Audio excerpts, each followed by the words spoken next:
Hello everyone, my name is Will and I like to talk about music. And today I'm going to be reviewing Quadeca's new mixtape, Scrapyard. Quadeca is a singer, songwriter, rapper, and producer.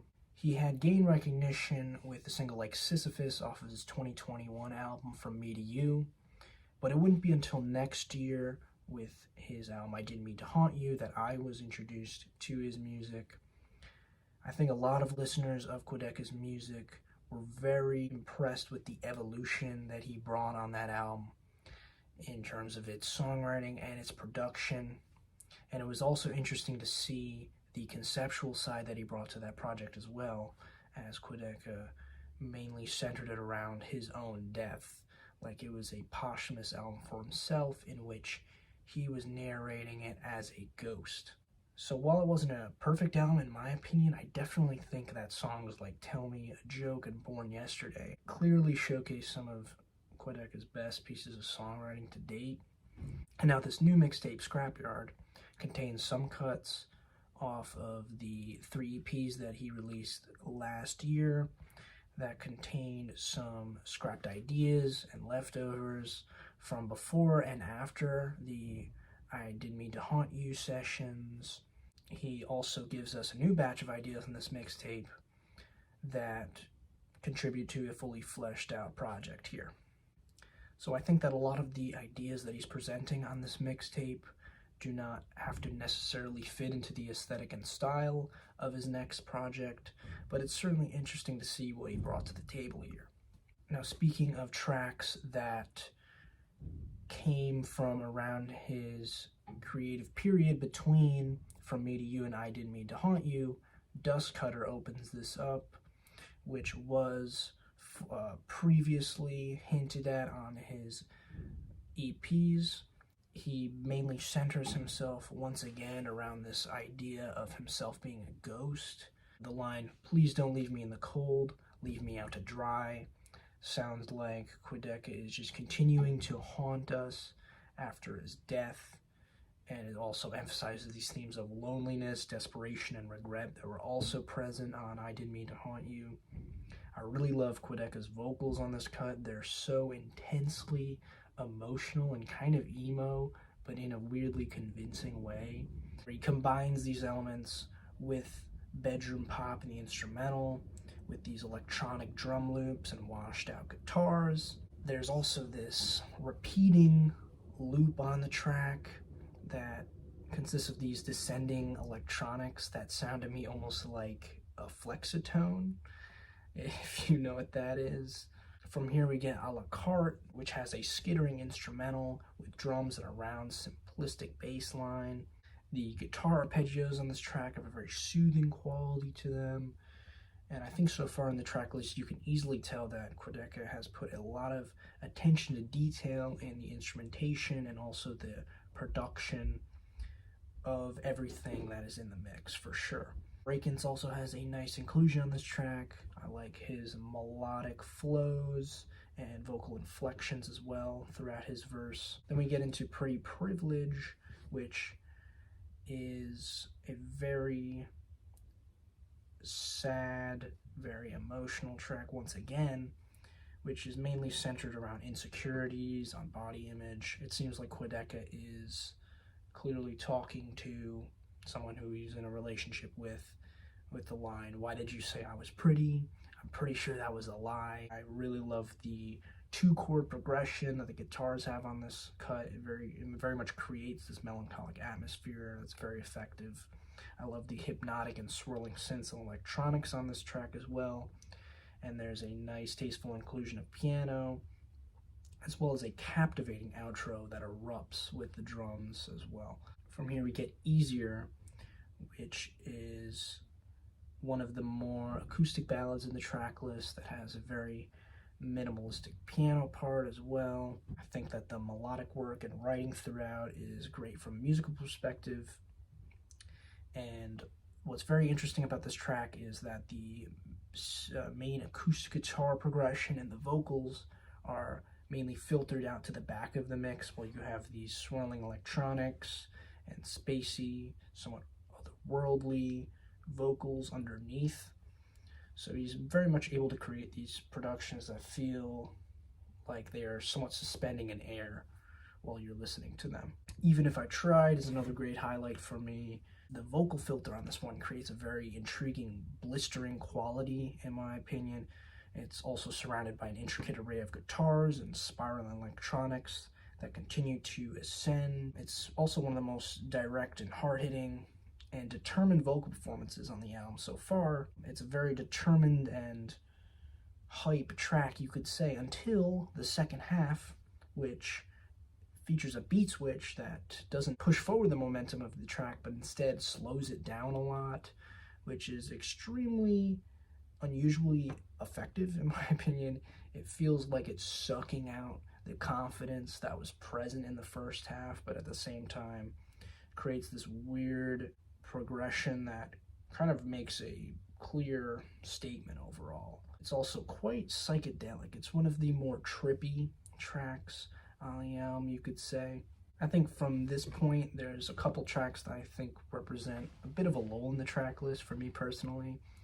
I think What's It to Him has some very nice instrumental elements, but feels a little bit more like an idea than a fully fleshed out track to me.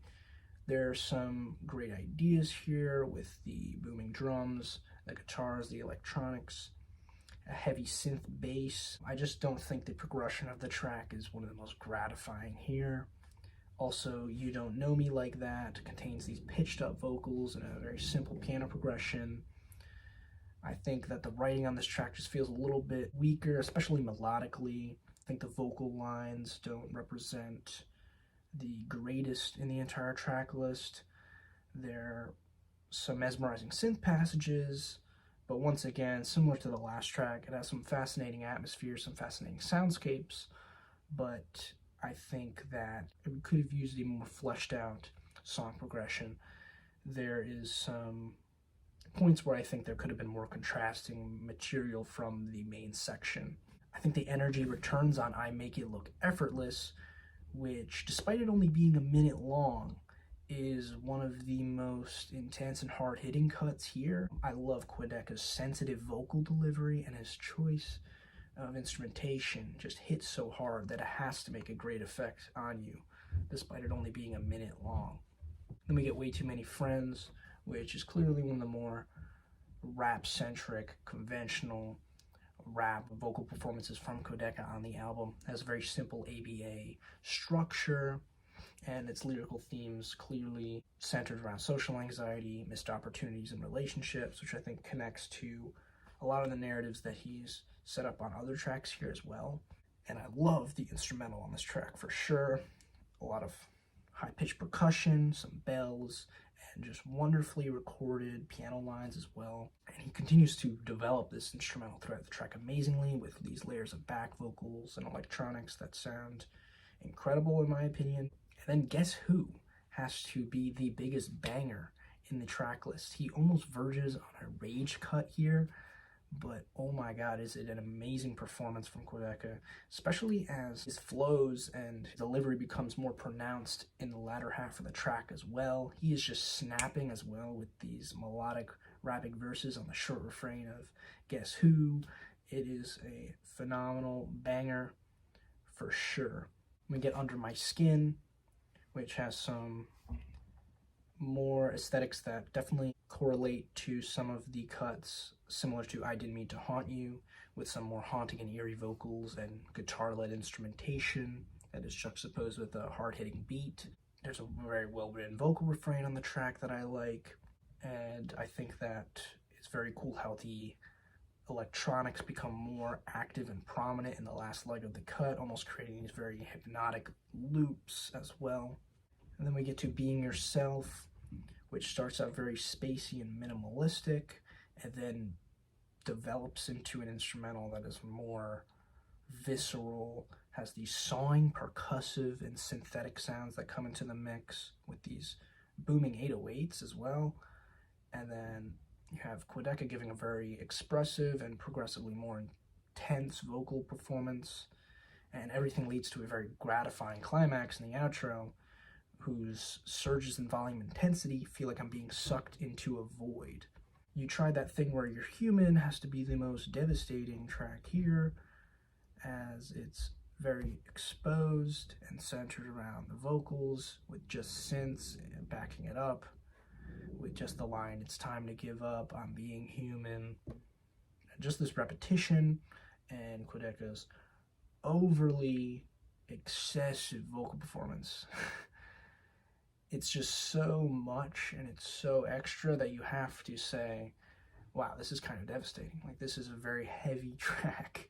But at the same time, the second half of the track presents some hope to get through this dark point in their life, or this low point, with the line, "I'm gonna be something else." And the instrumental beautifully communicates this as well, with the drums picking up and the momentum of the track picking up as well. There's also a beautiful woodwind outro that almost sounds like something that could have landed on Sufjan Stevens' last album. From here we get the last leg of the mixtape that starts with Guide Dog, which is another acoustic ballad that centers around the themes of love and devotion, as Quadeca compares himself to a guide dog who will always be there for this person who he's describing lyrically.